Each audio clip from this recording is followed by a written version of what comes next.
By the light of a campfire, they sing in hushed tones and dance the steps of their ancestors who moved from Mongolia to China and then to Laos.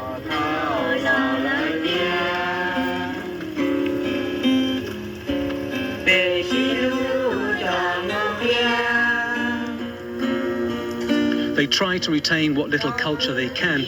and scrape by in a harsh environment that is now their world, one that with every generation is slowly ebbing away.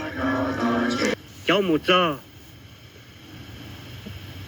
nơi chỉ lúc bé nơi có chọn tới tất cả tôi bây giờ đã dùng湖边都看但是嘛冇帮你拿大湖来嘛